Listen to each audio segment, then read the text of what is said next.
Welcome back to Alpha Global Institute, Tally GST, Tally Experts question answer sessions. Sablu, first of all, give the feedback about the Alpha Global Institute, then we will start the question answer session.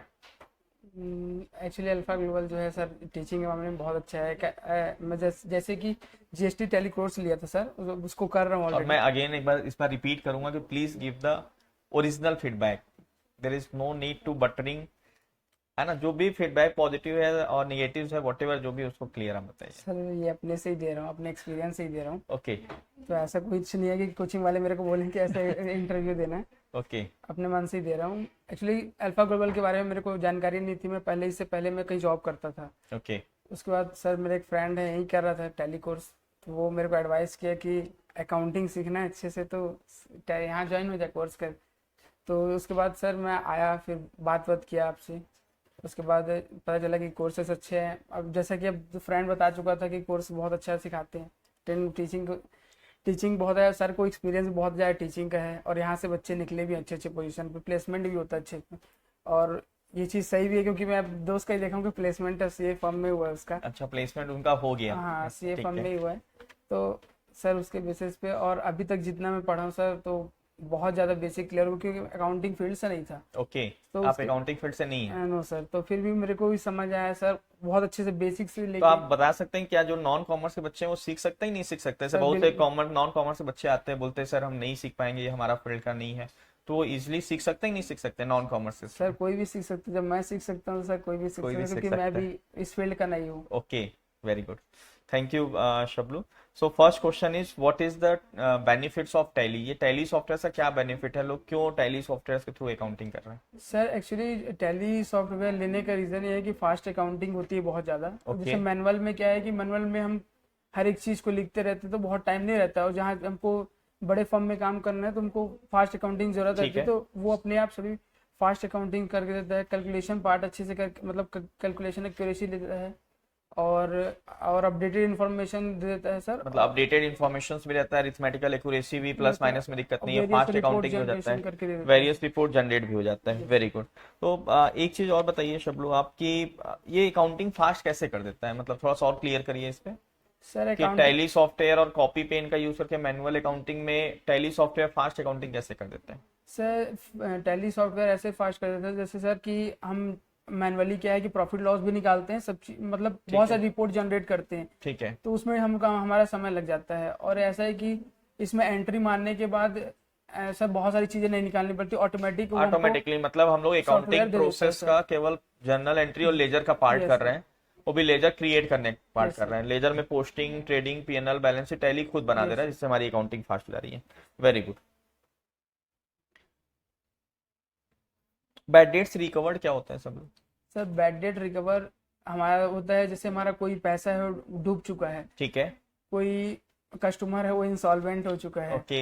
उसके पास अब पैसे नहीं है देने के लिए, तो वो हम ऑलरेडी उसका खाता क्लोज करने के लिए, कि जान रहे कि पैसे मिलने नहीं है, नहीं मिलने हैं। तो उसके एंट्री मारने बैड डेट में मार देते हैं, अच्छा, बैड डेट्स करके उसका लेजर क्लोज कर लेजर देते क्लोज हैं। कर देते हैं। अब इन फ्यूचर वो 6-7 महीने बाद भी आए वो, ओके। तो सर वो 6-7 महीने बाद भी आ रहा है, तो वो पैसा दे रहे हैं, तो वो तो मैं ऑलरेडी नुकसान मान चुका, खाता हाँ, क्लोज कर चुका हूँ। क्लोज कर चुका हूँ। अब वो मुझे मिल रहा है, तो वो एक तरीके से मेरा इनकम हो रहा है इनकम वो। हो गया, तो क्या एंट्री हो जाएगी इसकी? तो सर जैसे वो कैश दे रहा है, बैंक दे रहा है, जो भी हाँ, है, तो कैश डेबिट हो जाएगा, और वो इनकम है, bad bad debt debts recovered recovered income, वो वो क्रेडिट हो क्रेडिट हो जाएगा। जाएगा। बहुत बढ़िया, वेरी गुड।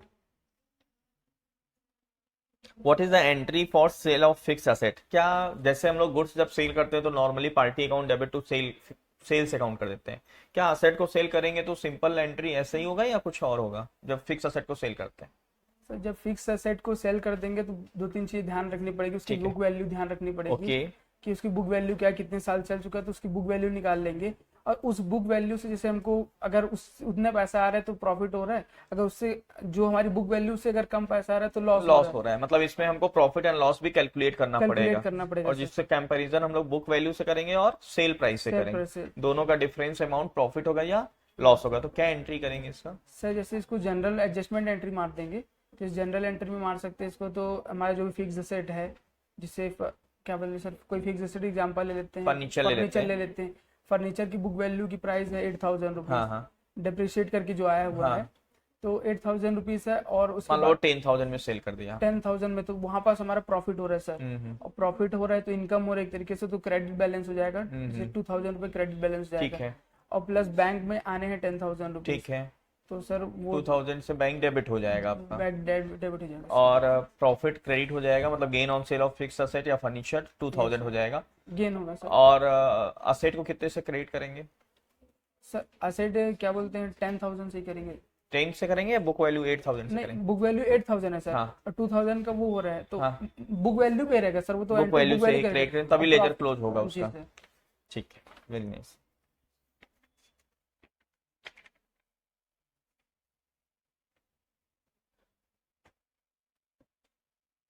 फर्नीचर विद, मान लो एक फर्नीचर है हमारे पास 5,000 रुपीज का, वो फायर से डिस्ट्रॉय हो गया, अब उससे कुछ भी पैसे नहीं मिलने, क्या एंट्री करेंगे? सर डिस्ट्रॉय हो चुका है, इसको भी जनरल एक तरीके से एडजस्टमेंट में ले ठीक सकते हैं है सर। ठीक है। सर वो लॉस हो रहा है एक तरीके हाँ हाँ। से, एक हमारा फायर का कुछ भी लेजर बना लेते हैं, loss by fire account loss by debit. Fire. और हमारे जो फर्नीचर होगा सर, फर्नीचर को पहले लेके और फायर बाय लॉस से उसको सर नील कर देंगे, मतलब नहीं, एंट्री क्या करेंगे? Loss by fire account debit to furniture account. Furniture account. कितने से? सर जितने से 5,000 परचेज किए रहे हैं, मतलब उनकी मतलब एसेट है कि सर, हाँ तो सेट है। एसेट है तो बुक वैल्यू से बुक वैल्यू से जो भी रहेगा उसको। वेरी गुड, बहुत अच्छा परफॉर्मेंस है। एक लास्ट क्वेश्चन आपका है कि लैंडिंग कॉस्ट मतलब क्या समझते हो आप? सर लैंडिंग कॉस्ट वो होती है, जैसे हम कोई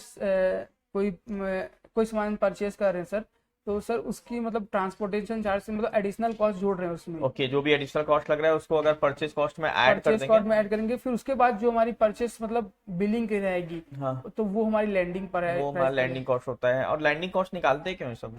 सर लैंडिंग, क्योंकि सर ऐसा ना हो कि मतलब नुकसान हो, जैसे परचेज कर रहे हैं सर और ट्रांसपोर्ट चार्ज भी लग रहा है, तो सर एक्चुअली मेरे पैसे से ये है, तो ओके, मतलब सेल प्राइस डिसाइड करने के लिए आपको टोटल एक्चुअल कॉस्ट जो निकले एक्चुअल कॉस्ट निकालनी। वो that is the landing cost. बहुत बढ़िया, बहुत जबरदस्त। एक बार जोरदार ताली हो जाएगा, सारे के सारे आंसर परफेक्ट है।